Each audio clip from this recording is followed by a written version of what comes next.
Good morning from Burke Cabins, Pennsylvania and the old grist mill campground.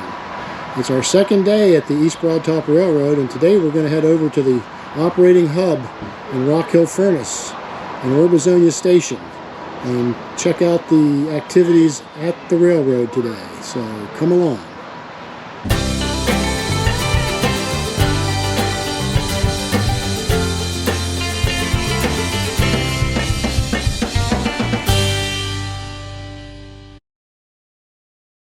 Our visit to the East Broad Top Railroad's operating hub in Rockhill, Pennsylvania starts with a short trip on the special restoration train for attendees of the annual Friends of the East Broad Top reunion, held on the second weekend in October every year.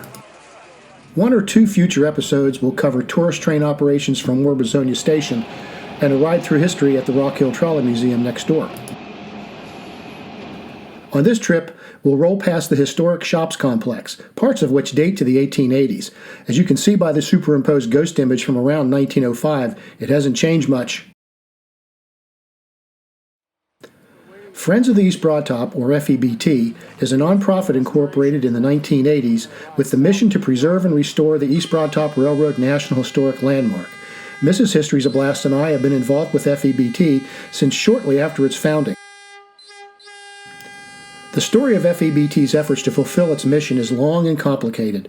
I commend you to an article by author and retired FEBT President Lee Rainey in a special issue of Trains magazine for a synopsis.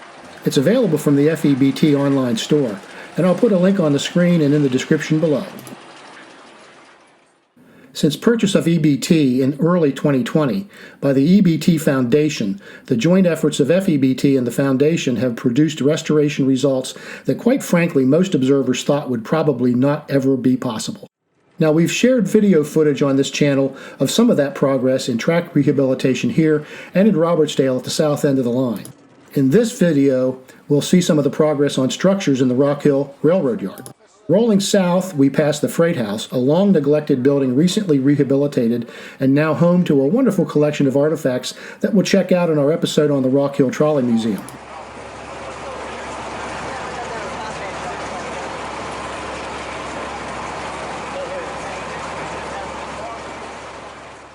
Consensus has it that this masonry is a remnant of a long-gone locomotive coaling trestle that once extended across the tracks. It was replaced in the early 20th century by the concrete coal bunker that we're approaching now. Missing its original coal car shed and unusable for several years before the railroad changed hands, it's now being restored by the FEBT-EBT Foundation team. We'll be back here shortly.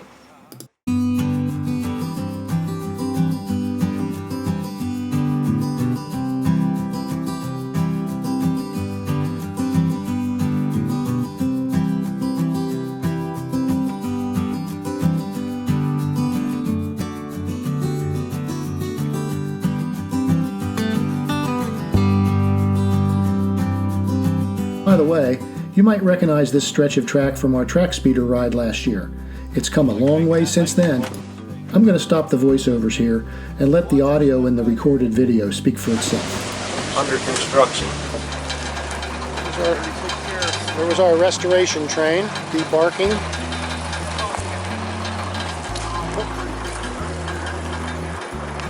And up to the coal car shed on top of the coal bunker.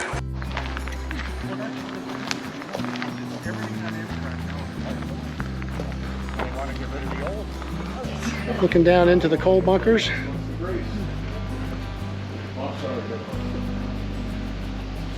Brand new I-beams.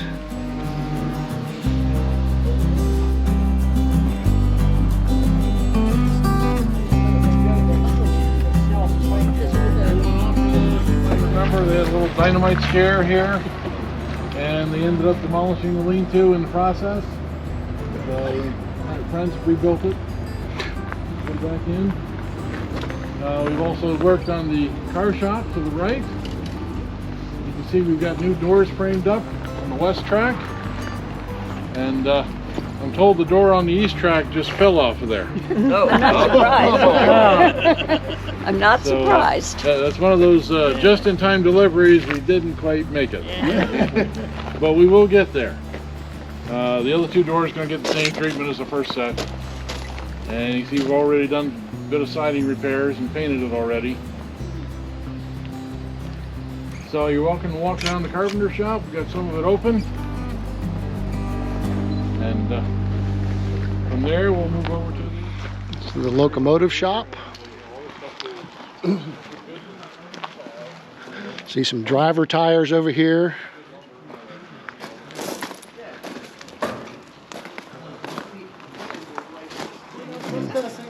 There's the ice, or that's the sand house there.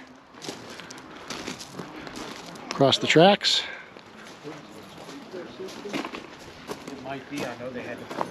This is the bathroom. They're accessed from inside the shop, I guess. You can't get to it from outside the shop. The East Broad Top is a National Historic Landmark, and rightly so, because it's not just another steam tourist line, but a microcosm of early 20th century industrial history frozen in time. Virtually nothing has changed since common carrier operations stopped in 1956, and what was there then was half a century old or older at the time. There's the foundry.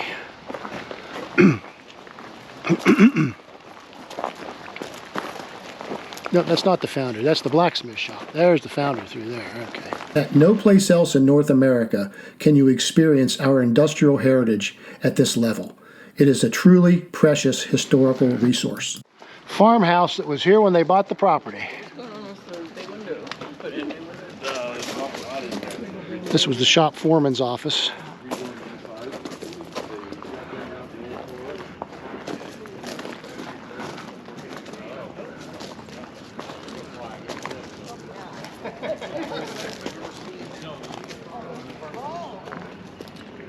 There's the new cab for the 16, and there's 16's new tender tank already.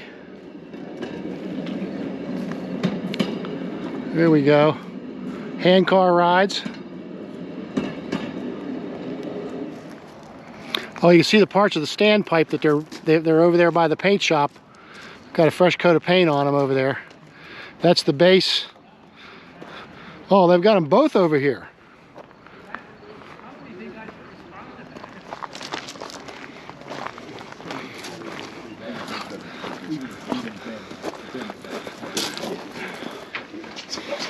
Inside the boxcar on this wall there's the two pictures of the first day we brought it here on the pad. This is how far FEBT has come from scraping and painting window sashes. Unbelievable. New roof, new tin on the roof. So they got the water, the standpipes for the water under restoration. Look at that. This is really something.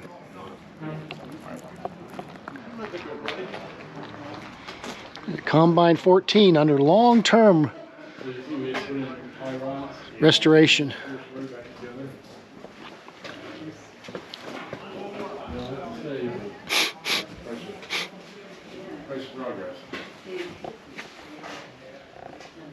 I look at it, you know, Can't see my. There's the standpipe. And all of a sudden the wind comes and the flag. That's what those pieces will look like when they all got it all together. See, there's the bell up on top. It just covers the... You know what that is really, don't you? What? No, you're going to tell me. Tell me what it is. The bell is a counterweight because Is that the counterweight for the... to close against the water, because at an 8-inch or a 10-inch pipe flowing that much water, you can't shut it off. Wow. This is the actuator. This is the actuator up here? Yep. And this is the counterweight there. Yep. So the valve is down in the ground. Yep. And down in the ground, you can see the pit there below. Yep. Here's ground level. Underwater. So in the winter, it wouldn't freeze. I hope you enjoyed this video, and we'll take time to view some of our other ones.